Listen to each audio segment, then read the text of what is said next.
everyone's attention, please? Probably still be a few more people trickling in, but it is 1:05, so we're going to get it started. Welcome. My name is Matt Gallo. I am a leader here with Unidos St. Paul, and I will be emceeing our event today. Thank you all for being here. Just a few notes.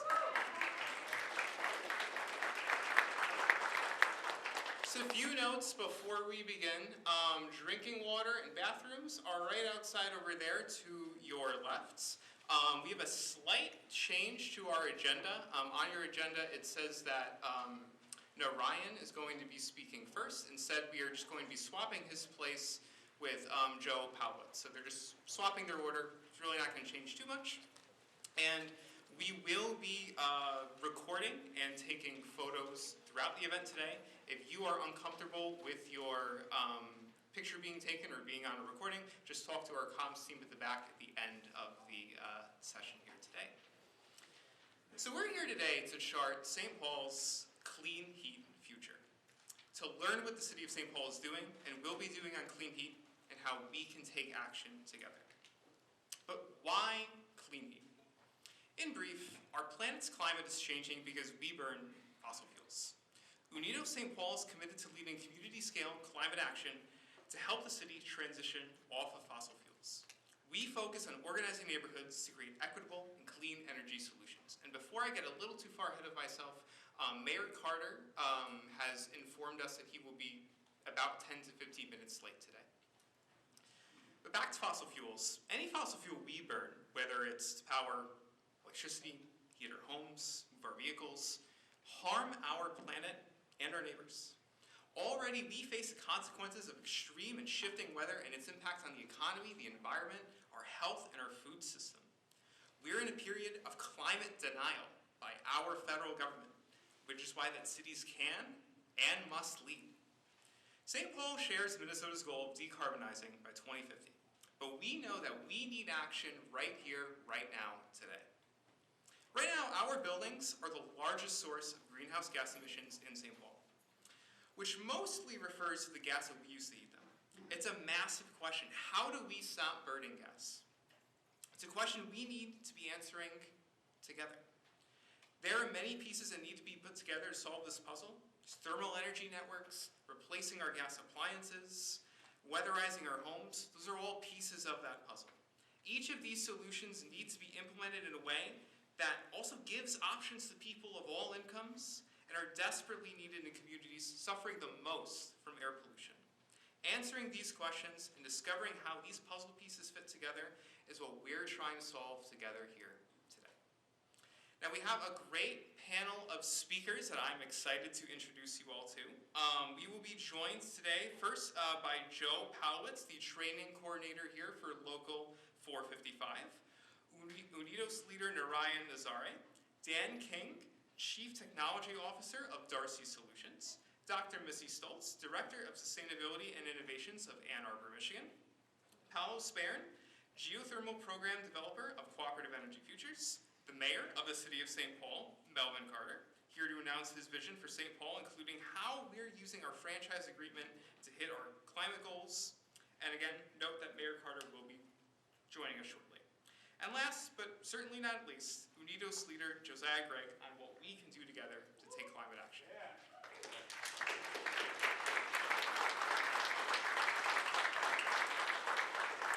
But there's one other character I would like to introduce today, and it's not a speaker, it's the building that we're in. We are at Pipe Fitters Local 455, the training facility. In addition to serving as a training center, this building also hosts 4 geothermal wells, courtesy of Darcy Solutions, who we'll be hearing later from today. As our first speaker, I'd like to welcome up Local 455 Training Coordinator Joe Paolo to share briefly about his work, The Local, and what we're here building today. Thank you.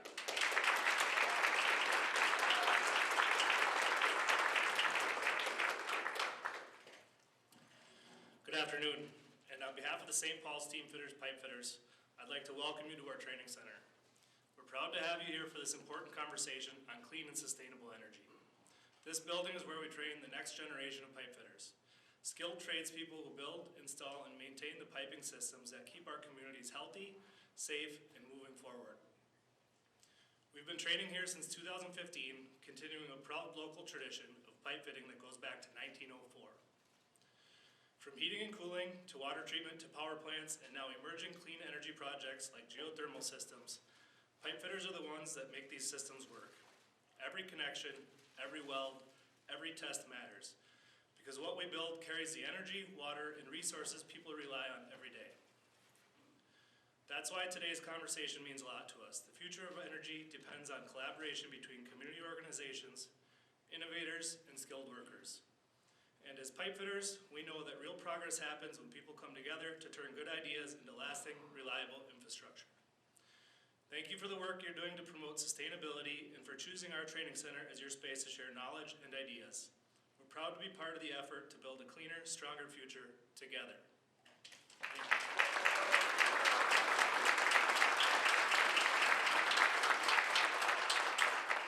Okay, can everyone hear me with the mic be sitting here? Great. Thank you, Joe. Next, I'd like to introduce Unidos leader Narayan Nazare to briefly introduce Unidos' work and how organized neighbors are the key to a clean heat future. Give it up for Narayan.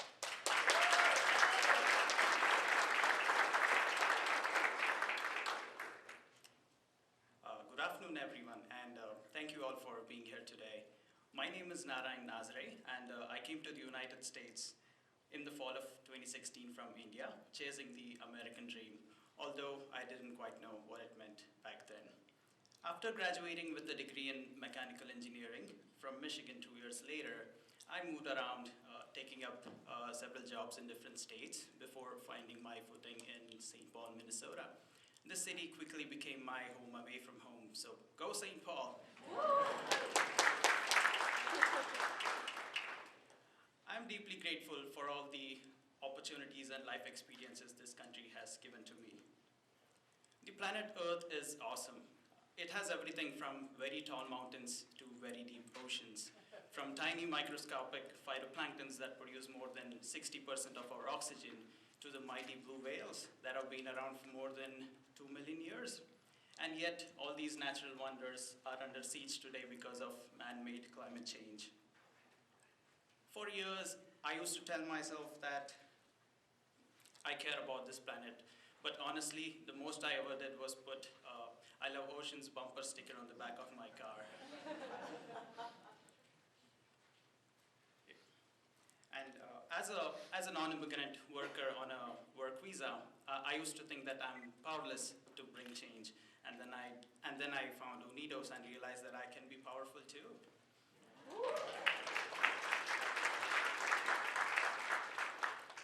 I attended an Unidos event in the June of this year, and I was blown away by their commitment that all of us can be leaders to a clean energy future.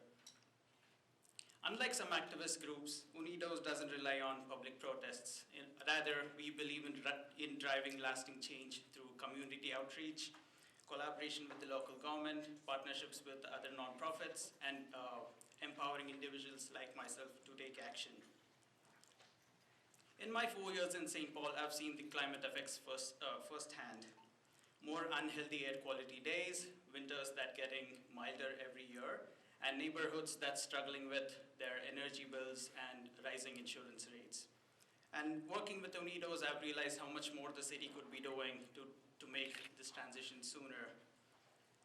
The city has a goal of going carbon neutral by 2050, and we at Unidos believe in making real change now, as every action that's not taken today is only going to cost us so much more later. We want Excel Energy to stop burning gas as soon as possible, and we also want our local governments to nudge corporations towards cleaner, sustainable alternatives.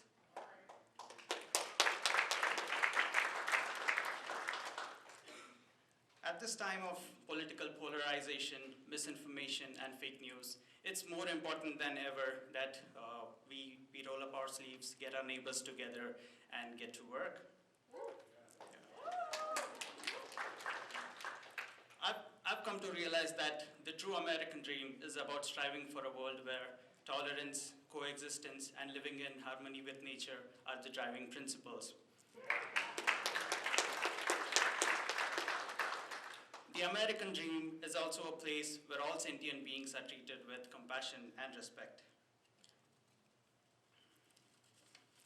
Today, we will hear more from our city officials and guest speakers on ways St. Paul could use thermal energy networks to generate clean and sustainable heating for all of our homes and businesses.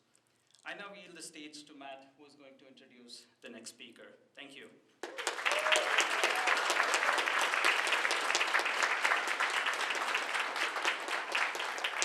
Awesome. Thank you, Narayan. That was fantastic. So if we're getting off gas, we know that geothermal is going to play a key role in that. And we have that expertise right up the road. Our next speaker is Dan King, the Chief Technology Officer from Darcy Solutions. Darcy Solutions is a Minnesota-born geothermal energy company that is building hundreds of geothermal systems across the state. Everyone, please give it up to Dan.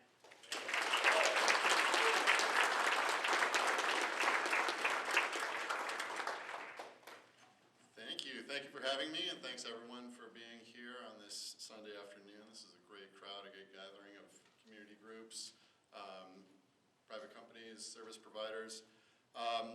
We're really excited to be a part of this event. For those of you who don't know, Darcy Solutions is a homegrown geothermal heating and cooling company. We are at our core is our patented approach to geothermal heating and cooling using groundwater and a unique, innovative downhole heat exchanger that we install in a water supply well that allows us to have much higher capacity thermal exchange in a single well. This was invented at the University of Minnesota, commercialized through the U of M Technology Commercialization Program, and has grown into a very successful, fast-growing company. It's very special to be here. The Pipe Fitters was our very first commercial installation. If you saw the 4 wells along the side of the parking lot out there, demonstrates how we can use a very small footprint to heat and cool a large building like this. Other approaches would have required tearing up the entire parking lot and putting in hundreds of boreholes, which is much more disruptive to the site and just not possible in some urban places. We are very appreciative for the Pipe Fitters for their foresight in seeing this as such a promising technology and one that really requires the skilled workforce that they bring to bear in kind of scaling up this technology and this approach. So we really value this partnership, and it's exciting to be here. In addition to Pipe Fitters here, we've taken off over the last couple of years. The first several years of Darcy were as a R&D grant-funded startup, pretty scrappy. But now we are taking off, and we have over 25 fully operational projects that consist of over 100 fully constructed wells with heat exchangers in them. And we have at least 25 more projects under construction or under contract, and many more coming through the pipeline.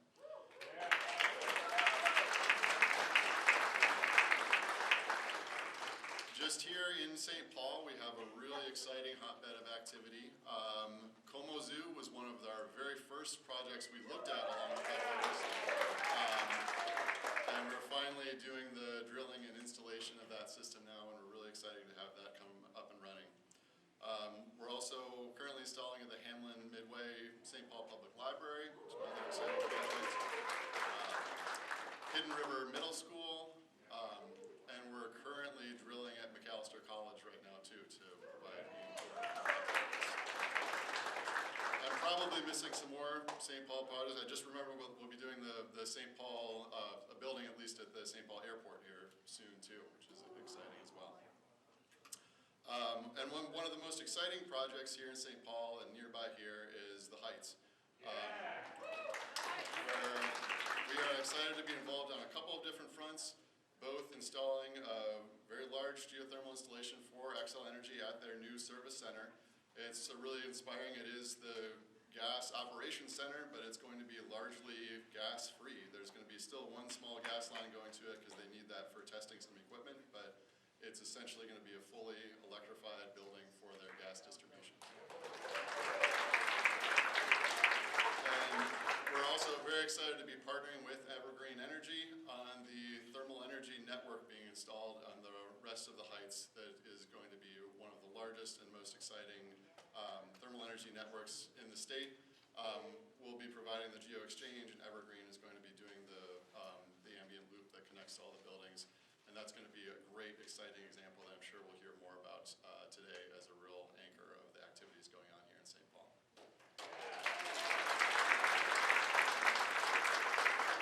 So thank you for having us here. We're obviously very excited about the momentum for geothermal, both on individual building by building basis, and thermal energy networks provide such an exciting opportunity in this climate, especially with our groundwater resources especially.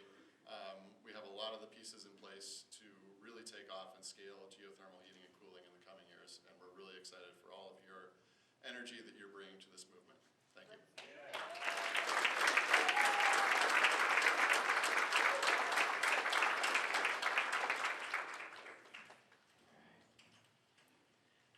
It's great to hear that Minnesotans are building the infrastructure to help fight climate change.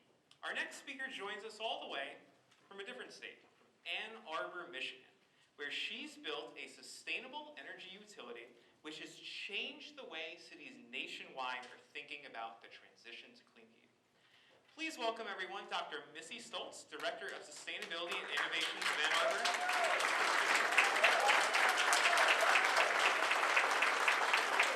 Thanks, everybody. So good to be with you. Well, let me first start with gratitude, because it's sometimes hard to find in perhaps these dark times, but I want to give incredible gratitude to Unidos for having us, having me in particular here, and I need to call out Maddie. Yeah. There's Maddie. Not even in the room, Maddie running around. Maddie's one, oh, there's Maddie, okay. Yes, little birdie told me it was Maddie's birthday recently, so please celebrate with her. But she didn't celebrate yet because she wanted this event to happen. So let's make it a wild success and then just embrace her with love, right? Yeah. I also want to say thank you, Mayor, for the work that you are doing. We are stealing profusely where we can in Ann Arbor. We are watching. Let's do it. Let's do it. I love it. And to my friend and inspiration, Russ, I want to say thank you.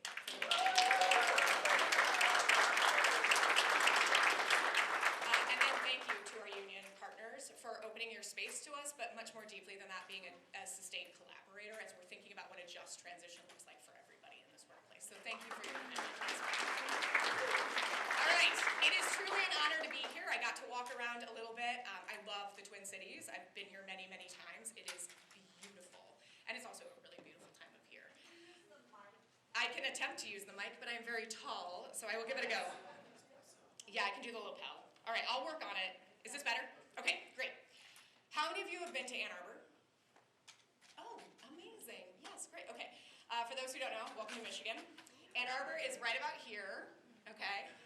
This is where we sit. We use our hands to show it. Ann Arbor is the ancestral, traditional, and contemporary lands of the Anishinaabe and the Wyandot people. We forcefully took this land from them via the Treaty of Detroit, and we pay honor to that, of course, as part of the work that we do. And in Ann Arbor, we have what I call the audacious, aggressive, and scientifically necessary goal of being carbon neutral in a just and equitable way by the year 2030. And let's have a real moment. Every time I think about that goal, right, I have that moment where I think about how in the world are we going to do it. And to be really honest with you, it's like walking a line of possibility. Some days I'm on the possible, and some days I'm on that feels impossible. But what I know is that we are on the right side of history, right? Like, we are pushing for what needs to happen, and we will invent new ways of thinking, because honestly, no one in this room is the problem. The system is the problem, right? And we need to change that system, but that system doesn't want to change. So our work is branded A20, and one of the very first things that we did when we created our climate commitment was to create the brand, because we knew we were going to have to do so many things, and it was going to be overwhelming for people to come in from natural resource work, or from energy work, or circularity work, or resilience work. And so the brand unites all of us. Regardless of what moves you and motivates you, all of you in this room are probably motivated by climate change. You showed up on a Sunday to have this conversation, right? But some people are not going to be motivated by climate change, but they are by affordability. They are by resilience, or health, health benefits for their families, a child that doesn't suffer from asthma anymore, guess what? Our work has co-benefits. Our work will help all people in the movement, and we have to center folks who are traditionally disenfranchised and not centered in the conversation, in the solutions. And that's one of the ethoses that we have in Ann Arbor. So very quickly, I want to give you kind of a rundown of our framework, and then I'm going to talk about some of the things of relevance that we're working on around clean heat. So our strategy, A20, was created in 82 days. And it was terrible. And it was the best gift I've ever been given. Because when you do not have unlimited amounts of time, you do not worry about perfection. You focus on better, right? And so we kept engaging. In 82 days, we held 68 public events. And we did that through collaborators, right? We went to our local museum and we ran an exhibit for youth and we could talk to the caregivers in that space. We rode the bus and we engaged with people. We went to our affordable housing sites and we talked to people and hosted a breakfast, right? We just went to the community to have these conversations. And they gave us the ideas. So our plan, and I will say, plans to me are directional. They are not the directions. The world changes a lot. And if we have fidelity to words on a page, we're missing everything else that's happening around us. Our plan was adopted in 2020. Let's talk about the whiplash that's happened federally since then, right? And so I'm not going to talk to you about the 44 actions in our plan because we're working on 73. So what I'm going to talk to you about, though, is the framework of our plan. Because no matter where you are in our country, if you want to be carbon neutral, you're going to have to do these things. You're going to have to power your electrical grid with 100% renewable energy. You got to do it, right? Good news is we can do it. Technology's moved there. Yes, it's going to be hard, but it is doable. You've also got to transition beneficial electrification, right? We've got to transition away from fossil gas, fossil gasoline, diesel, propane, to a clean burning system, whatever that is, right? We've got to figure out how to do that. Third, the one that is perhaps the hardest for people who've been in the movement a long time, we always led with, which was energy efficiency. The reality for us, at least in Ann Arbor, I can't phase those things. I have to do all three of them simultaneously in the energy space. I don't have time to go through 55,000 housing units and then come back through 55,000 housing units, do efficiency, now come back and do electrification, and come back and do renewables. I've got to figure out how to bundle these things to make them really, really easy for people to do the right thing at that moment, right? And there's lots of barriers for why that's not happening, so we have to overcome those. We have to name them. We have to work through them. So those are our first 3 strategies of our 7 strategies. Our fourth, we've got to reduce the miles we travel in our vehicles by 50%. Right? We've got to do it. And that's a land use strategy, and I will tell you that is the most visceral fight we have in Ann Arbor right now, is about land use, right? And who gets to live where and what kind of density we have. But it doesn't matter if you have sidewalks everywhere in your city, but the closest grocery store is 5 miles away. You are still driving, right? If you need diapers for your kid, you've got to be able to get on foot, walk, bike, however you can get there very, very quickly for those things, right? So we're really challenging kind of this ideal post-World War II about what America looks like. And that's real tough, right? That's real tough. So that's strategy 4, and we're actively in it. Strategy 5, we've got to move towards a circular economy. So that water bottle over there, when I'm done with it, I can't throw it away. There is no away. It's going somewhere. It is going to someone's community. Probably it's going to a low-income community, and it's going to contaminate their water system. So how do I do economic development that allows people to still use that, maybe melt it down and use the metal for something else? There's all kinds of opportunities here. We think about this from a system that is inherently extractive. I mean, our systems are extractive. We extract from each other. We extract from the planet, to one that's relational, right? So we're trying to really change fundamental systems. So that's strategy 5. Strategy 6 is resilience. Climate change is already here. We all know it. We don't have to harp on it. How do we improve the resilience of our people in our place? And let me be clear, that is not bouncing back, because that assumes where you start from is good enough. And for many people, it simply is not. So we are thinking about how do we build systems to help people bounce forward. Whether culture is changing, technology is changing, the climate is changing, people need to take care of each other and have systems that hold them up, right? So we do things like host neighborhood block parties, which may not feel like a really important strategy, but in this day and age, having a conversation with your neighbor can be actually transformative. And then the last strategy is a crosscut. These are the things that we do that don't belong in any category, because they belong in every category. Equity, engagement, metrics. Those are the kinds of things that and transparency in our work that have to cut everything that we do. So our office was formed officially. I'm the first official sustainability director for the city of Ann Arbor, but Ann Arbor's been doing When I took office, I want to hearten you with this really quick tidbit, and I'll tell you what we're doing on heat in particular.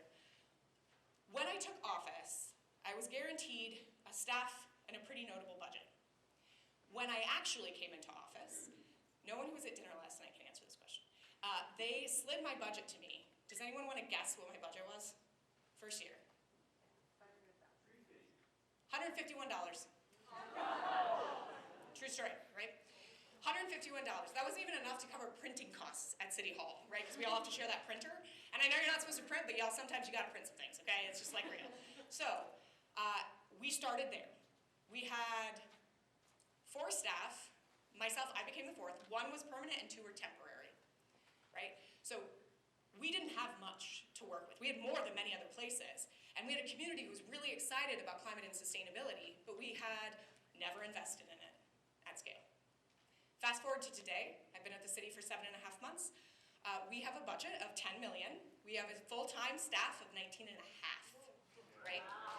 That was really hard fought, and it's the conversations you're having now. Because this work cannot happen if you don't have people to do it. You've got to have capacity, and you've got to have sustained funding, right? The way, So, for us, our journey looked like this. 2020, we passed our plan, and let me tell you, Ann Arbor's going to feel like the story of course it's Ann Arbor, you're a blueberry, you can do it, it's great. Our plan almost didn't pass. The political negotiations that we had to go through were intense. We talk about it passing on June 1. The truth is, it passed at 2:34 a.m. on June 2nd. Because that's how long council debated it. We had to go through public hearing for a non-regulatory plan because they were looking for reasons not to adopt it. Because it was scary. And because we said, it's gonna cost $1 billion to implement this plan. And not implementing it is gonna cost 7. Right? Because we're gonna flood, we're gonna have disasters. And we talked about it as an investment in our future. And so we got through that, and that was, you guys, that was scarring, that was hard work. But because we had those conversations, I am confident 2 years later, when we went to the voters, we talked about cost. We had talked about the need for investments. 71% of our voters voted to tax themselves for 20 years to fund climate. In that moment, we became the 6th community in America to vote to tax ourselves. And I mean, North America to tax ourselves, right? So we have this revenue stream now. And that's about $7.5 million a year for our office. And that's how we scaled up, right? Because now we have, I'm not gonna hire someone for 1 year. I have a long ramp here where I can bring in capacity. And then 2 years later, last year, we went to the voters and we asked, what if we create a supplemental, opt-in, fully optional, 100% renewable utility called a sustainable energy utility. No one pays for any service if they don't take a service. So it's not a tax. If you sign up, you can get it. Think, we'll install the solar on your roof, we'll install the battery, we'll pay all upfront costs, and you pay per unit of energy production like you do today on your utility bill, right? What if we do that? And what if we move towards network geothermal? And what if we get a density of adoption, we all live next to each other, and we all get solar, we microgrid, right? So it's not a replacement for our investor-owned utility, and I wanna be clear, I am not an advocate for that. Because I think that grid that's outside in most of our cities, I'm thankful for it. It's the reason we have modern medicine educational systems, but that's not the grid of the future. That's a very vulnerable grid. That grid goes down a lot. I think a decentralized grid, a renewable grid, is the grid of the future. And so we asked our voters, what do you think? We ran technical analysis, social analysis, and 79% of them said, do it. And we're standing it up. So we are actively partnering right now with our public school system, with the University of Michigan, with major commercial enterprises to build more solar. So we're building demand. It's a first tranche, right? We have to have a certain amount of money to go to the markets. We've hired our executive director who's on and helping us get everything in order. But within the next year, we will have assets that are owned by the sustainable energy utility. So I'm not asking you to do that. I didn't want to do that. I want to be super clear. I went to our investor-owned utility and I said, what we want is clean renewable energy. What we want is reliable energy. What we want is affordable energy. And what we want is resilience. We do not want the power to go down, but we understand a tree is gonna fall at some point. We understand a teenager is gonna crash into a pole, right? Things are gonna happen, but what we wanna know is that my neighbor who's got a medical device still has power. We want to know that the restaurants aren't going to shutter because they lose everything in refrigeration. We want some basic resilience in our system. And the utilities, we work well with our utilities, but in this case they said that's not what we do. And we said, well then we have to, right?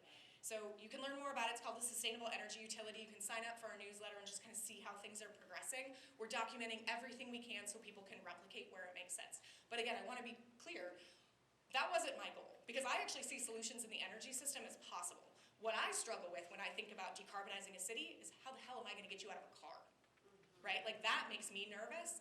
The energy stuff, I'm like, we got this, right? Like we have viable solutions. It's going to be hard, but what isn't hard, right? And if it was easy, it would have been done. So here we are, right? Like we're the movement that's going to get to work and make this happen. That's exciting. So we've got the SEU. Another thing that we did is similar to St. Paul. Our franchise was about to expire. For us, our franchise was a 30-year. Let me back up for 1 second. There's two franchises, right? There's electric franchise, and then there's we call it the heating franchise because we don't want to nod to the gas industry. So the heating franchise, our electric franchise has been ruled in perpetuity. So I can't negotiate that. We don't have a franchise fee. I can't get one. I can't go somewhere else. So what we could do was this supplemental utility, right? So put that aside. We won't talk electric because we're just fundamentally different places. On the heating side, however, we have a traditional franchise. You can negotiate it.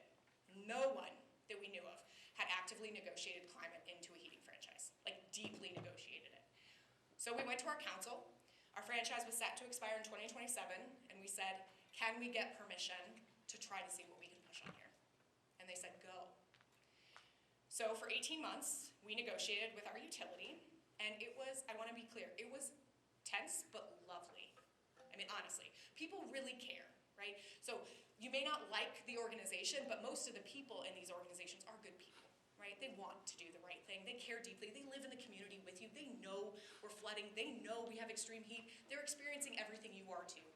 And so we sat around the table, and what we negotiated was a climate commitment. We negotiated a handful of things. We negotiated that they understood we did a 10-year franchise, and that we didn't expect them to get a franchise after. And the reason for that is because we also negotiated some thermal energy networks in there. And what we want more than anything is not to have to build a whole bunch of thermal energy networks by ourselves as a city. We want the utility to do it. I want them not to be a gas utility. I want them to be a heating utility. Because if they figure out how to do that, it doesn't just help Ann Arbor, it helps everybody in their service territory, right? We often talk about it from the perspective that the climate does not care if Ann Arbor figures this out. It's not like a storm is gonna be like, good job, and skip right over us, right? Nah, of course not. So we've gotta find solutions that scale, that can transfer to other places. And so we invited them into this conversation. And they know, right? They know that they've gotta figure out how to decarbonize, and they also don't know how they're gonna do it. And so this was a de-risking strategy. And my understanding is, Excel also has to do some TENS pilots. And you want thermal energy networks. Can you be the de-risking for them, right? Invite them into the conversation. I understand there's confusion around who's gonna own the system. I think this is one of the moments where perhaps we need to be more flexible in how we think about these solutions. That may not land well with many people. I do not die on the hill of that kind of detail, because what I need and what motivates me is climate change. So I'm not gonna go out and fight if our utility can make a slight profit, but my ratepayers can save money and have healthy heat. I'm not gonna fight that fight. I'm gonna fight for the solution. So that may not be where everyone in this room stands. I'm just telling you where we are. And so that's why we negotiated it into our franchise. We also have two other things I'll share, and then I'll stop broadly. Engagement, community engagement is really important for us. We host over 200 public events every year. And that's not just us hosting an event, that's us going, right, to events and sitting in community with community. And when we adopted our 820 plan, one of the things that deeply worried me, I know you probably can't see this, we have 3 values that center our work. Equity, and equity is not a lens, y'all. That's a privilege. I can choose not to see what I don't want to see, right? So we've got to figure out how we center equity in our work. Sustainability, because it's got to last past me. It's got to be entrenched in the local government, institutionalized. And transformation, because we have to transform the systems that aren't working, right? And so as we were thinking about this, we realized not only does no one know how to do this, No one knows how to decarbonize a city. No one has done it, right? We don't know how to do it in a truly equitable way. So let's go to our community and let's talk to them about what that looks like. And so in Ann Arbor, we have, like many neighborhoods, a neighborhood that is low income, disinvested in, floods constantly, on the highway ring, high pollution rates, next to our capped landfill, right? It is what we would have historically called a Justice 40 neighborhood. And so we sat down and we just said, what do you love about your place? What do you want in your place? And through just engagements with $0, with no money, they said, we want to be the most sustainable city or neighborhood in America, right? And we said, yeah, okay, no idea how to do that, so help us. And it started with the smallest things, from we want a food forest, so we planted fruit trees with them. We flood, great, let's do stormwater management. We'll send our staff through training to figure out how to do some mitigation. Our energy bills are really high, and they are. Most households spend over 30% of their income on energy, right? This is where you're making choices between whether or not you're feeding your kiddos or buying clothes for them to go to school or paying your utility bill. And again, we had no money, and we said, we're gonna be authentic in this conversation. We have no idea how to do this, but we commit to being beside you and trying really hard. And so they've guided us every step. Fast forward to today, we've secured over $20 million for the neighborhood. Wow. We are actively decarbonizing homes. It's very much, and we're watching the Power of Home initiative because it's really similar. Going into homes that have been disinvested in, not because the people don't have pride in their home, but because there isn't disposable income. And things can cascade really quickly.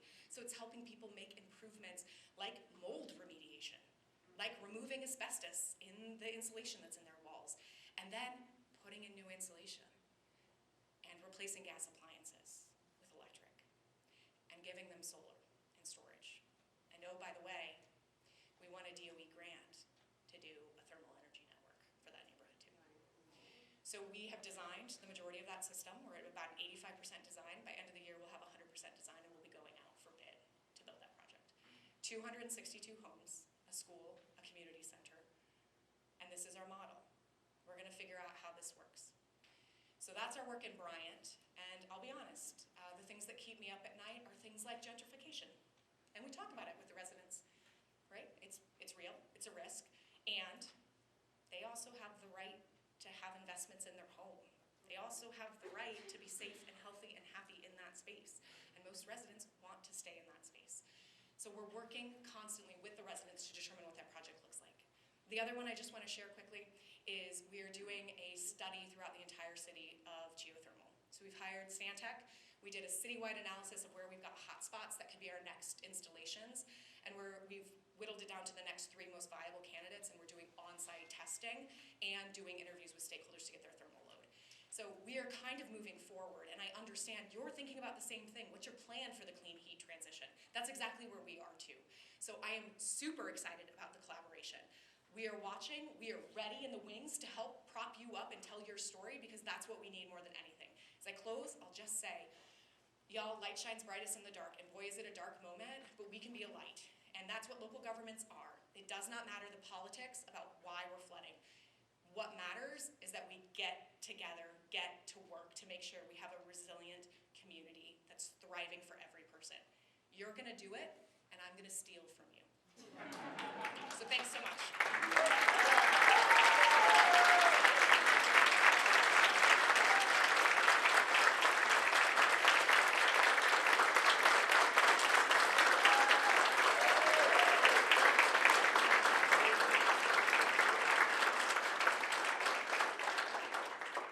You guys don't know this. Missy flew in at like 7 p.m. last night. Can we give it up one more time for her? That was fantastic.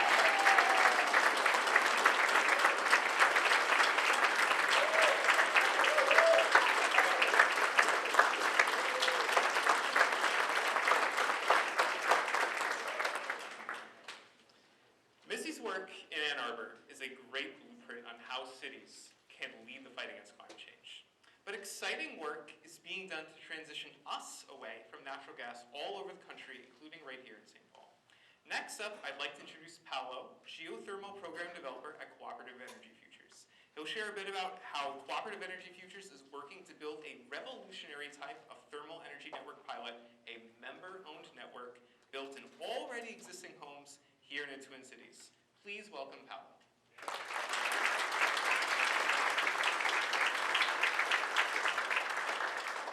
Thanks so much, Matt. Can folks hear me? How's the mic?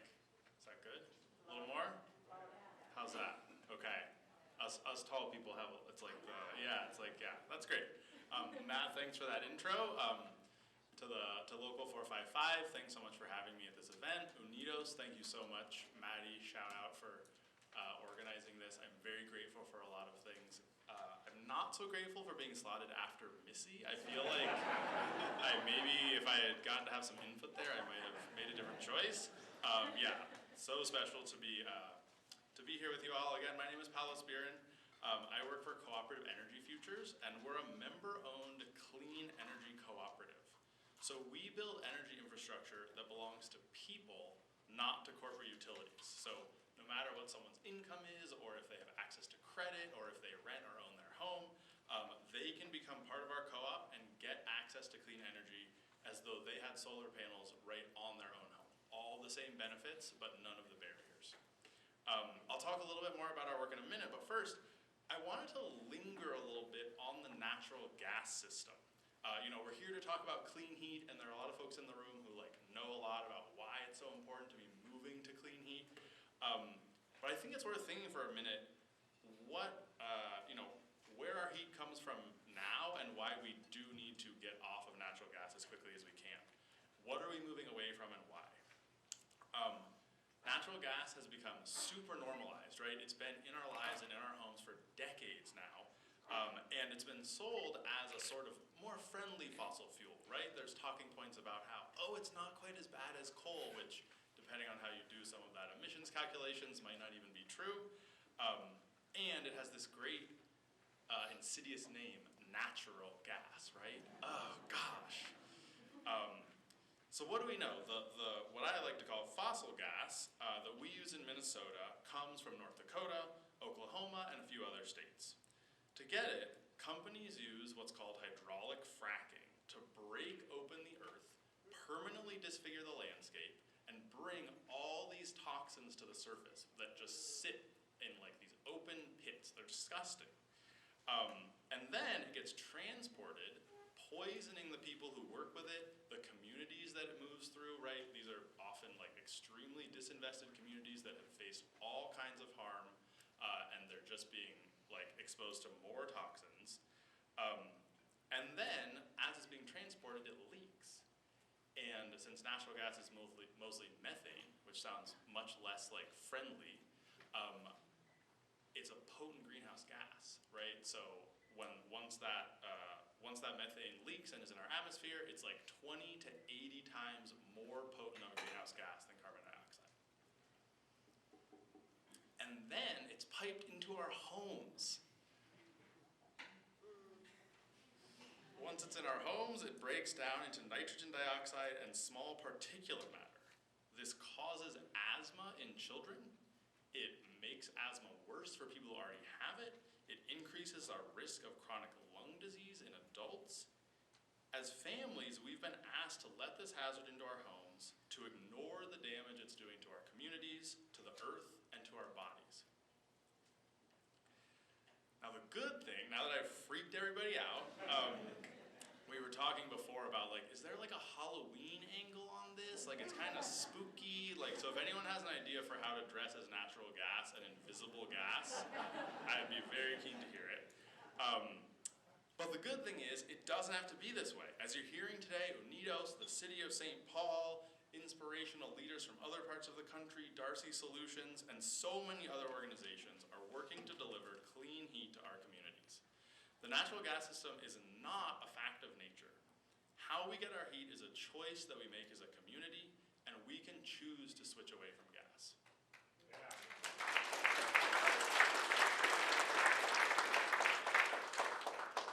So I said I would talk a little more about Cooperative Energy Futures' work. Since our founding in 2009, we've built about 1,500 households worth of solar. these large solar gardens are sited in places like the Twin Cities, on top of parking garages and hospitals, out in greater Minnesota, in Faribault and St. Cloud, and they're owned by our members. So members not only see reduced energy bills because, right, instead of paying for electricity from the grid, they're generating their own electricity with solar panels that they own. Our members also get dividends back at the end of the year when we have particularly sunny years and we sell a greater amount of electricity back to the grid. Our members are insulated from spikes in energy prices that corporate utilities will pass on to ratepayers. And so our members have taken back their power, see what I did there, from the utility companies. Now, in collaboration with Unidos and other organizations, Cooperative Energy Futures is working to do the same cooperative model with heating and cooling for homes and businesses in St. Paul. And we want to do it with what we've been talking about, district geothermal, also called thermal energy networks. I was at an event and someone said, geothermal, that's like volcanoes? And totally understandable. I know we probably have a range of expertise in the room. For folks who don't know, it would be totally understandable that you would think like volcanoes, lava, Iceland, Hawaii, something. And there is geothermal that relies on like the potent heat of the earth to generate electricity. But the kind of geothermal we want to deploy here in the Twin Cities is what's called shallow or ambient geothermal, which relies not on like potent heat sources from the earth, but rather just that underground it's a very stable temperature, very even, and you can use that even temperature to very efficiently heat and cool buildings throughout the year. Now, I know it's like, oh, geothermal, that seems like a little unusual. I might not understand like the physics, it seems complicated. So I want to emphasize that in a lot of ways, network geothermal looks like our current heating system. We have pipes running underground that connect buildings and businesses. Buildings have a big piece of equipment, usually in the basement, that like makes noise and you don't know what it's doing, but it's heating and cooling your home. But it has some important differences. Instead of the pipes being full of this like toxic explosive gas, they're in a network geothermal system, they're full of drinkable water. Instead of having a boiler or a furnace, you have a heat pump in your basement. And instead of fracking the earth for a fossil fuel and poisoning workers and communities, the heat is drawn harmlessly from right here in your neighborhood. District geothermal is also about 4 times as efficient in terms of energy use as natural gas. So that means less pollution, less energy use, and less exposure to swings in energy prices. It also cracks kind of the biggest nut as far as getting natural gas out of buildings and paving the way for replacing your gas appliances too. We're doing this work at a time when the national news about energy and sustainability, as other speakers have mentioned, is really bleak. The current administration seems dead set on killing green energy and raising energy prices in the process. What was that? There we go. Thankfully, tax credits for network geothermal did survive the recent bill that decimated wind and solar incentives, so clean heat is a bright spot in the midst of the awful federal situation. With not only no federal support, but actually federal antagonism, we need local leadership in our cities more than ever. And it's so cool to see the city of St. Paul taking up this work.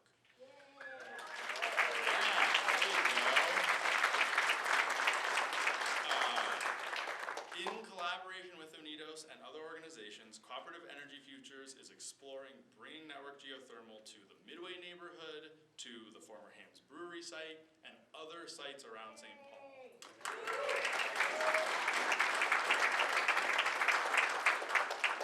So what will it take from regular people and institutions to make this happen?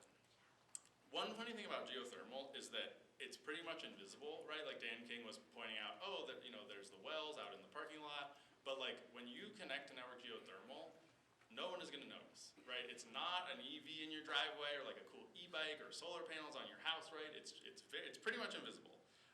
So what I'm asking folks to do is to talk this up. Talk about the possibilities and promises of clean heat. Talk with your neighbors. We're going to hear in a little bit about Unidos' indoor air quality monitoring kits. If you can actually see how harmful natural gas is in your neighbor's home, that's going to be a potent step. And if you're a community institution, a municipality, a large energy user, a faith community, come chat with me about the benefits of being a network geothermal hub, right? You could see reduced energy bills, lower emissions, and also get some income for hosting some of that infrastructure. Natural gas is a choice that we make as a community, and by working as a community, we can switch away from it. Even in these cold winters, some of the coldest in the country, even in the midst of a federal administration that wants to raise our energy bills and keep us on fossil fuels, we can get clean heat, we can get sustainable heat, we can get harmless heat from right under our feet. Thanks so much, everybody.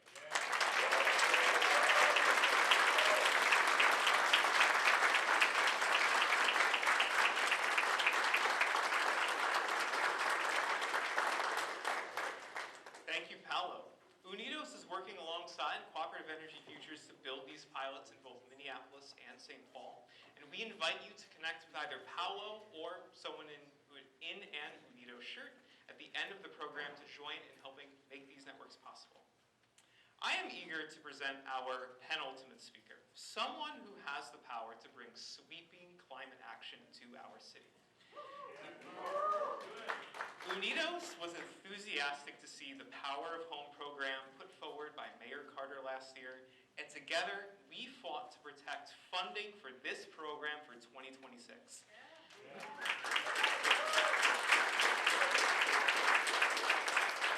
Mayor Carter, we are so excited to hear what else you have in store for our city's climate action within the Xcel franchise agreement renegotiation and beyond, and your vision for St. Paul's clean heat future. Please welcome Mayor Carter.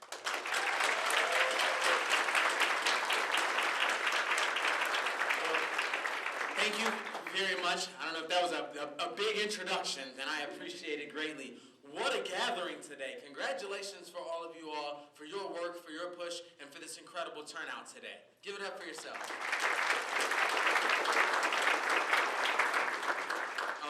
I want to say thank you to Unidos for putting on this incredible event. Certainly, Missy, thank you for that incredible keynote. That was so incredible. We appreciate you being here. As she was talking, all I could think was, please don't let me be next. Please don't let me be next. Please don't let me be next. But we really appreciate you sharing the story of your work in Ann Arbor and the ways that all communities across the country can learn from it. It is true what you said. You know, one of the things that cities love to do is watch closely to what each other is doing and figure out how we can all kind of copy each other, because you really don't have to reinvent the wheels. And let me tell you, look, it seems like there's a lot of wheels in Ann Arbor that we're going to be continuing to copy. So thank you for your leadership, and I know you've been a colleague of ours for a really long time. We definitely appreciate that. As you were introducing me, Missy and I sort of looked at each other as you said, someone introducing someone who has, what'd you say, the power to, say it again. Bring sweeping climate action to our city. That's right. And I do. The same way you do. Because the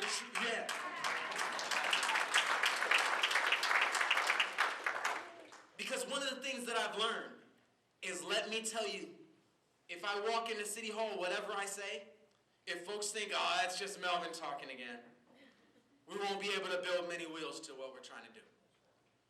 But when folks know we have an active community who's fired up about this, who knows how clear this is, who knows how critical this is.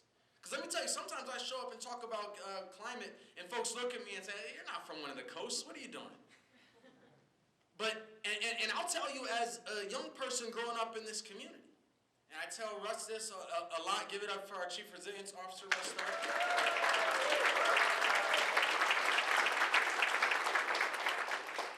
When we came into office, this may sound familiar to you, we advanced what we called our 3 core values of our administration. They were equity, innovation, and resilience. Those are the 3 things that you just said.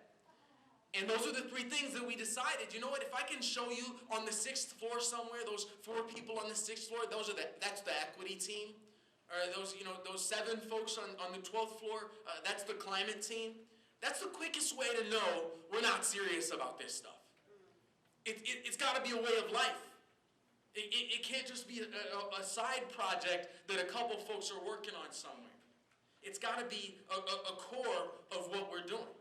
And in order for it to be a core of what we're doing, we're going to need some real partners. And so I appreciate just being in this space with Steam Fitters, Pipe Fitters Local 455 for hosting this event. And they're doing more than hosting this event. They've been a partner with us and a leader in innovating around global geothermal energy and clean energy. And it's also important to acknowledge that most of their members work on fossil gas and fossil fuel equipment, and that we all need to work closely with our union-powered partners to ensure this transition to clean energy that lifts all of our boats.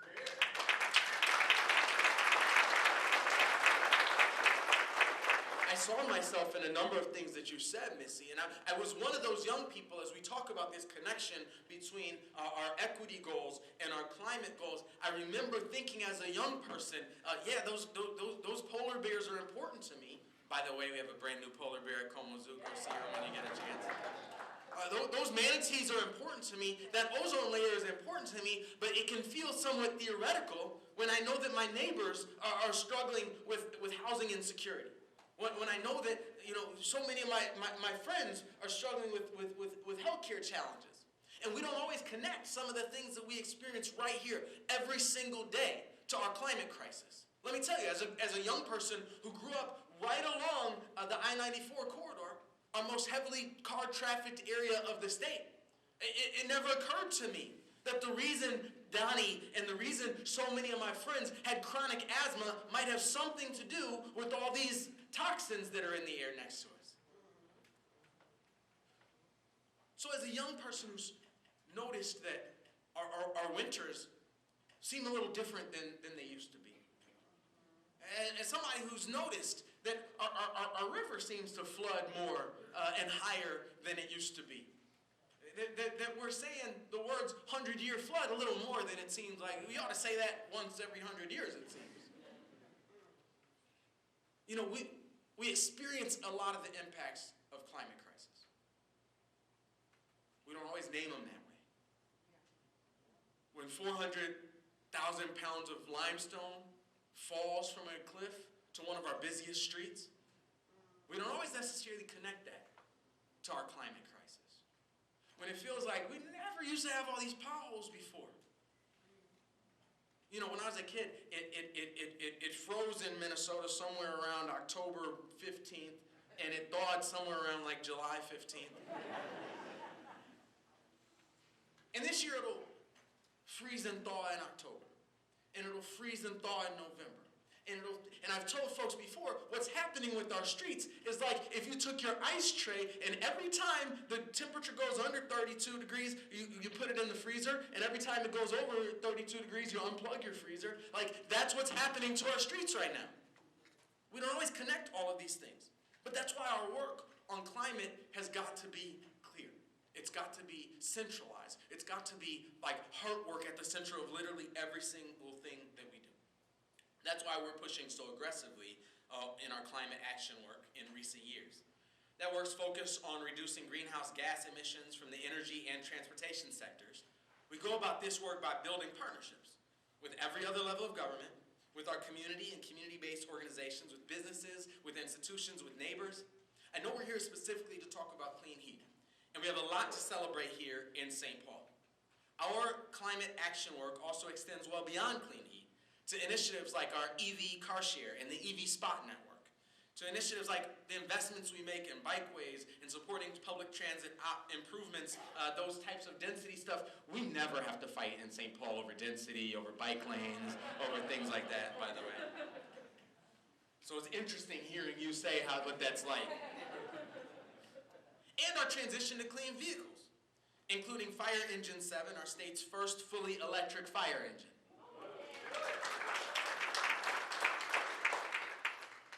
Thanks in large part, to your advocacy, to this organization's advocacy. Because let me tell you, one thing that we know about Unidos is you're coming to City Hall.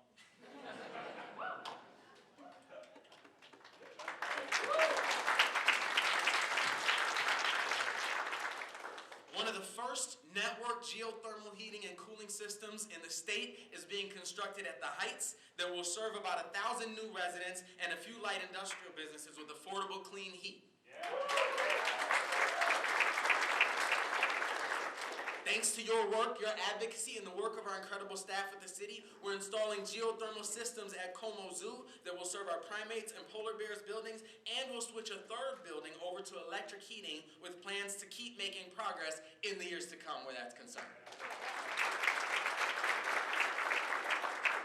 I know you heard a lot about the Darcy system. We're installing a Darcy system at our new Hamlin Midway Library that will open in 2026. And we've installed a geothermal system at the new North End Community Center that opened this year. And we partnered with Wakantipi to install a geothermal system at the center, at their new center, that will open in 2026.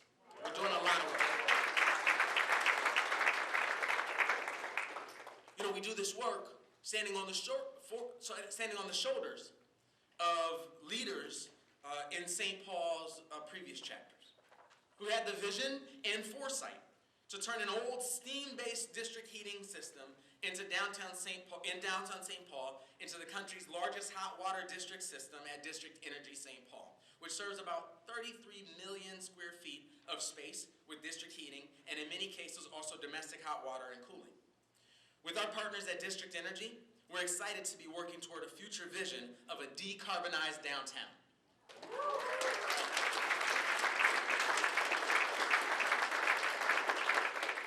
Clean Heat St. Paul is a proposal that would use waste heat from the Met Council's wastewater treatment plant at Pig's Eye to supplant the use of natural gas at District Energy. I'm sorry, I said that wrong. Clean Heat St. Paul is a proposal that would use waste heat from the Met Council's wastewater treatment plant at Pig's Eye to supplant the use of fossil gas at District Energy. That's right. Another potential source of clean heat is smaller data centers in downtown, where the large volume of waste heat from servers could be captured and used for downtown heating. In the meantime, we're also partnering with District Energy on a feasibility study to add geothermal to their system at Mount Airy Homes. Many of you advocated for the gas and electric franchise fee increase that we put into place this year so that we could move forward the Healthy Homes and Power of Home programs. Thank you for your support. Give yourselves an enormous round of applause. I'm proud to say that we've just officially launched these programs and have already received interest from over 40 qualifying homeowners. These programs will cover the costs of weatherization, pre-weatherization, and switching to electric appliances for qualifying low and moderate income homeowners. Together, you, my team, and our city council made that happen. And I have to give a shout out to City Council President Rebecca Naker and Councilmember Molly Coleman, who's in this space. Please stand. Council President Naker, please stand. Councilmember Coleman, please stand. They don't even want the credit. They won't let us applaud for them. We thank you for the work that you do. We thank you for your leadership. We thank you for your partnership. And obviously, we all know that an administration that was committed to these goals couldn't make much progress without a city council that's committed to these goals.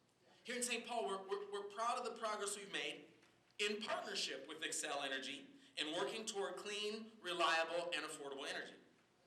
Xcel Energy and the city share in urgency around climate resilience and a goal of carbon neutrality by 2050.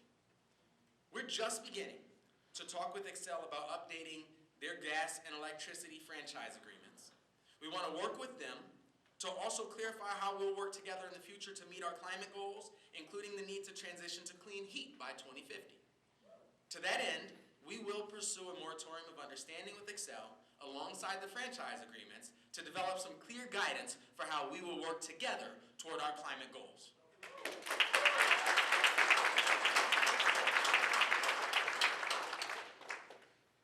The city is also pursuing grant funds to create a citywide thermal energy plan to focus in on the best ways to get to net zero carbon heating across our entire community by 2050.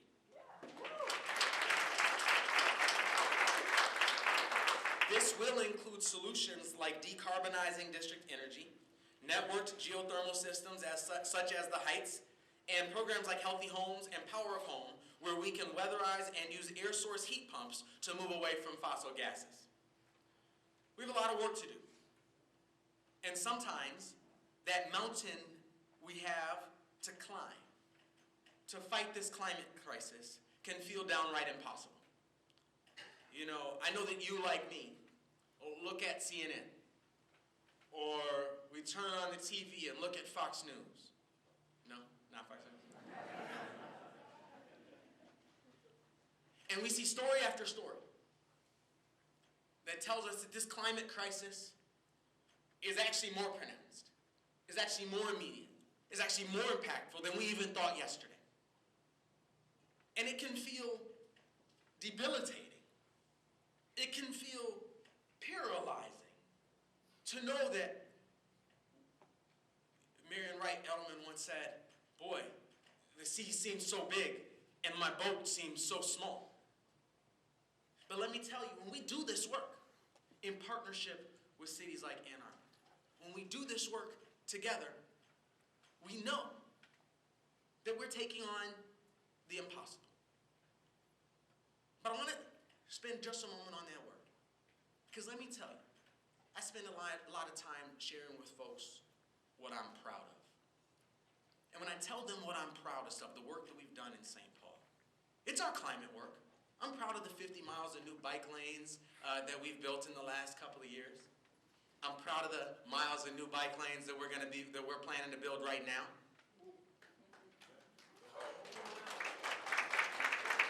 But even beyond that, I'm proud that we're a community that invests in our children. I'm proud that we start every child born in this city with $50 in a college savings account. I'm proud that we're the first community to use public funds to launch what a guaranteed income pilot might look like. I'm proud that we're currently in the process of taking $1 million in pandemic relief funds and using it to pay off, to purchase and erase over $100 million in medical debt that our residents owe. That's one of those things, you know, in my first year as mayor, we eliminated late fines in our libraries. And we saw library use go up by double digits in all of our lowest income neighborhoods. Right away. And so you guys remember the pandemic? You do. We learned in that pandemic that if you can't afford to go to the doctor when you have symptoms, I'm worse off. And so my question I ask folks all the time is, if library fines were keeping people away from the library, what do you think medical debt does?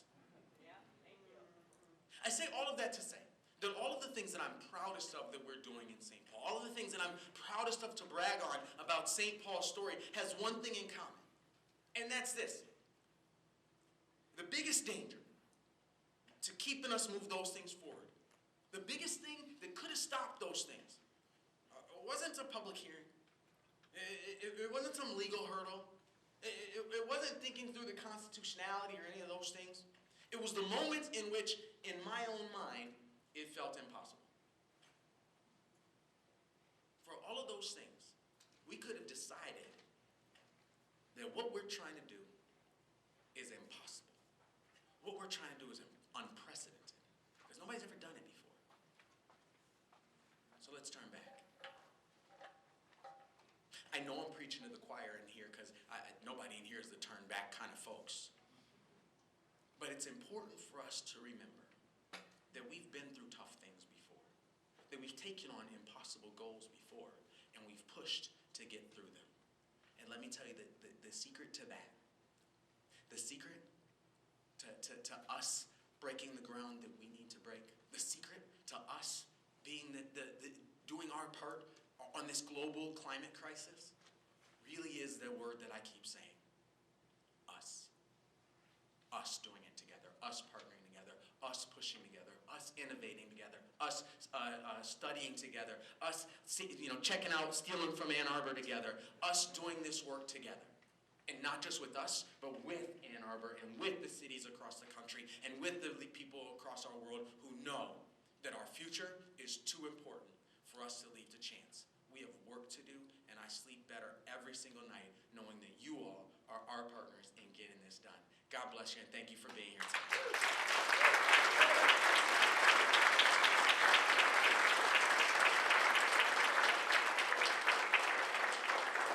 And Mayor Carter, just one quick thing. You briefly mentioned renegotiating the franchise agreement with Excel. Can you clarify, just for the room here, how, in terms of the length, the renegotiation of what we're negotiating there on? In terms of, say it again? The length of the agreement. The length of the agreement? Yes, correct. I don't know that we've even locked that in yet. Okay. Have we locked that in yet? Yeah, we haven't locked that in yet. We're having those conversations with them right now. And again, one of our goals is going to be to do this, to lock in this like memorandum of understanding on it. Yep. We did expand the franchise fee, which is important for us for a whole bunch of things.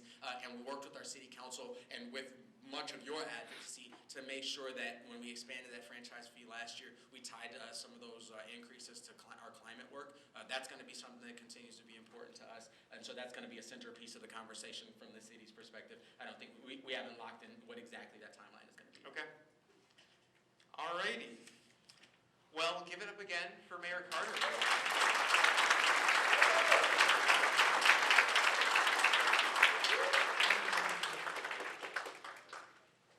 Thank you so much for sharing a path for how you're going to help get this city off of fossil fuels. Finally, I would like to invite fellow Unidos leader Josiah to close us out and bring a vision for how Unidos is working to bring climate action to St. Paul, and how we as neighbors can build our clean heat future together.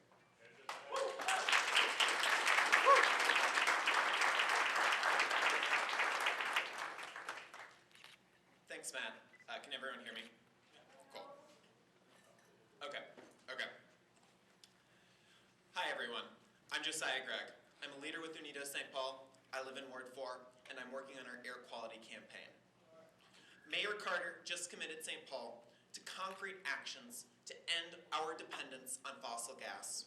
These actions include a citywide plan for heating and cooling St. Paul homes without gas. They include a public partnership with Xcel Energy on the steps Xcel will take to provide all of you with affordable and clean heat. This partnership is very important to us because it will enshrine Xcel's commitment to our clean heat transition. In 2019, St. Paul created the Climate Action and Resilience Plan, setting out to achieve carbon neutrality by 2050. Mayor Carter, your commitments today lay the groundwork for the city to achieve that goal.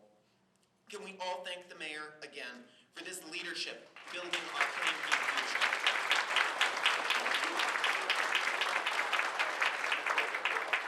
And who would be excited if, as part of this agreement with Xcel spells out the specific steps they are taking each year to make our transition off of natural gas a reality? That's what I thought. Thank you so much, Mayor Carter, for your leadership building our clean heat future. And now, I would like everyone to imagine with me. Imagine a city where heating your home in the winter is cheap and fossil-free, and where your home stays cool in the summer. Imagine a city where you don't worry that your loved ones will suffer negative health consequences from freeways, foundries, or indoor gas appliances.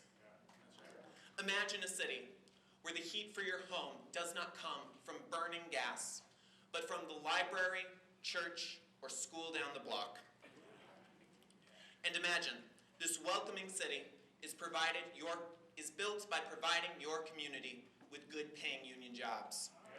This is the St. Paul of tomorrow. This is our clean heat future. We are organizing renters to make sure our clean heat transition empowers our neighbors who currently have the least control over their homes. With the help of Paolo and Cooperative Energy Futures, we are planning community-owned thermal energy networks centered around our neighborhood centers. And Mayor Carter, we're hoping you continue to work with us and use your public partnership with Xcel to make our vision a reality. Let us thank all the panelists for coming today. They did an amazing job laying out our fossil-free future.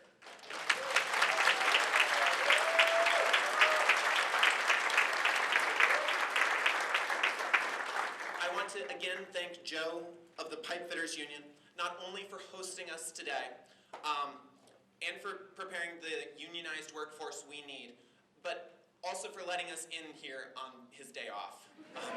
We really appreciate it. Thank you, Narayan, for sharing with us your story of finding your power and the American dream. Thank you also to Dan King of Darcy Solutions for showing us how we can harness the clean heat that is buried beneath our feet. Thank you again, Paolo and Cooperative Energy Futures, for working with us to fund neighborhood-owned clean heat. And thank you especially Dr. Missy Stults for flying here from Michigan to share with us lessons from your campaign. We greatly appreciate it. Thank you again, Mayor Carter, for your leadership building the clean heat future St. Paul needs. And let's all thank Mayor Carter's staff for helping him to build this future.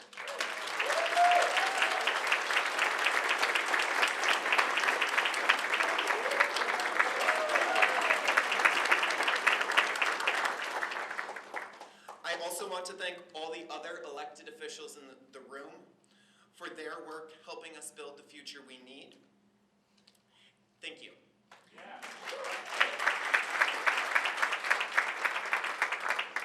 And I want to thank anyone who made the trip to St. Paul today from Greater Minnesota to see how we are building a better future even amidst this fascist national moment. I hope you are able to take lessons from our work to build better futures in your communities as well.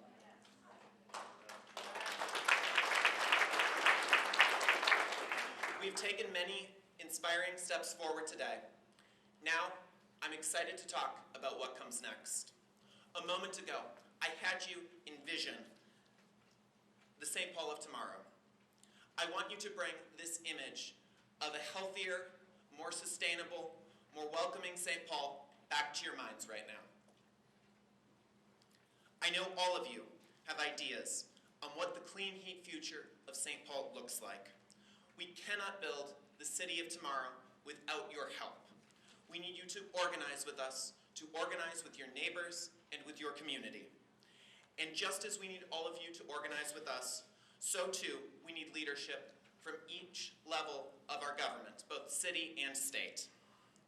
Next year, we will be pushing our state government to help make our vision a reality, and we need your help with this. Currently, Xcel Energy is only allowed to build a small clean heat test project. But we know from the hundreds of conversations we have had with neighbors like you that there is an appetite for so much more clean heat. So we need your help to push our state legislature and allow Xcel to build as much clean heat as we demand. The state legislature will not make this change unless they hear from their constituents. They will not make this change unless they hear from you and from your neighbors and community. And that brings us to our action today. You are building the St. Paul of tomorrow, where heating and cooling are clean, cheap, and fossil-free. But currently, we are beset by the harms of burning fossil fuels. My wife and I moved to St. Paul in 2021. At that moment, we were renting, and our home did not have a central air conditioner. When we used the air conditioner in hot days in the summer, it would trip the circuit breaker.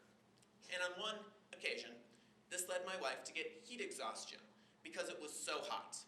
Luckily, we were able to retreat to our car, which did have functional air conditioning. But it was a scary moment, and I know we have neighbors who do not have the fortune of having air conditioning they can retreat to. Our storms are increasingly violent, and our summer air is choked with smoke. I do not remember wildfire smoke before 2021. And I grew up in Minnesota. Now, half of our summer days have air quality alerts. As many of the panelists have talked about, polluted air is linked not only to cancer and other health issues, but to lower educational attainment and lower earnings. Given the worsening air we breathe and the collapse of goodwill at the federal level, It's vital that our communities come together to remove the sources of pollution we have control over, from freeways and foundries to leaky gas appliances. Because the truth is, anytime we burn fuel, whether it's in a car, a furnace, or in a gas appliance, sure, it's killing the planet, but it's killing us and our neighbors first. Indoor gas appliances are as strongly linked to childhood asthma as secondhand cigarette smoke. So I'm excited to announce that Unidos is launching an indoor air quality testing campaign. To win the statewide changes we need each St. Paul legislator to push for our clean heat future. We need to collect both data and hundreds of stories on the human cost of climate change and bad air quality. We will share these stories with our state legislators, arming them to win the state changes we need. So I'm asking you, will you join our air quality testing campaign? Yeah. Will you work with us to measure the air quality in your homes? We cannot change state law without your help. At the front desk today, you should have received a connection card. I'd like you to pull those out now. If you are ready to join our team, please fill out this card and hand it to one of our team members wearing these black shirts. Let's take a moment to do this now.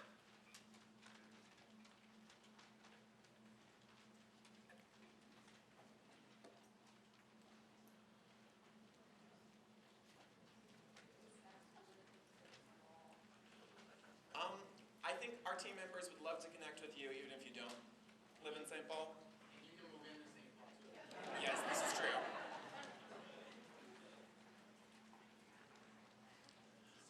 Also, I have a few announcements after we fill these out.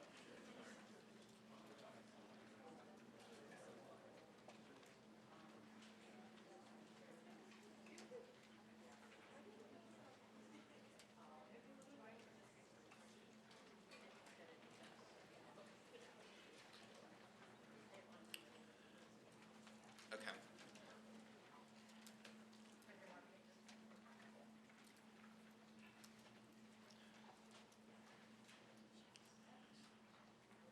An Unidos leader will connect with anyone who fills out and turns in one of these cards. And we'll share with you the next steps of our air quality campaign. But now is as good a time as any to mark your calendars. We are having a training on this campaign on Thursday, November 13th. You've knocked hundreds of doors and acted with passion despite your fears. Under the Trump regime, I often find myself glued to my phone screen, feeling like there's nothing I can do to stop the destruction of our democracy, nothing I can do to stop the destruction of our climate. And I am tempted to feel I have no agency, that there is nothing I can do. And if there is nothing I can do, why do anything at all? I suspect you all wrestle with these fears as well. But in spite of your fears, you came to this rally because you believe in St. Paul. You believe that we must and can do more to lead. You believe that through organized community, together we can build the world we need. Thank you for acting. Thank you for building relationships here today.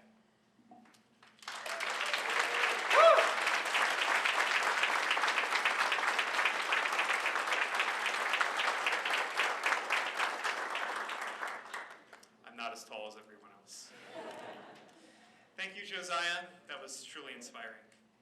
Today we heard from community leaders, government officials, on real solutions to fight the existential threat that climate change presents to us. We at Unidos hope that the stories you heard today motivated you to take action, because there is still real hope in building a future where people, the economy, and the environment are in harmony.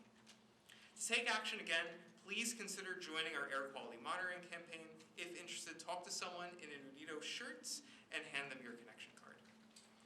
A lot of what we discussed here today is planned or happening far away, but once we conclude here today, Local Pipe Fitters 455 will be leading a tour of the energy system that they have set up here. And again, that was created by Darcy Solutions. These are real solutions that are happening right here, right now. So if you want to see what this actually looks like in action, please see Mike, who has that little tour sign over there. The tour is expected to last for about an hour. And if you're interested in joining the tour, just see him after we conclude here. I speak on behalf of Unidos in saying that we are truly grateful that each and every one of you made it here today. It takes all of us in this room and more to create the future that we want together. So let's go build it. Thank you.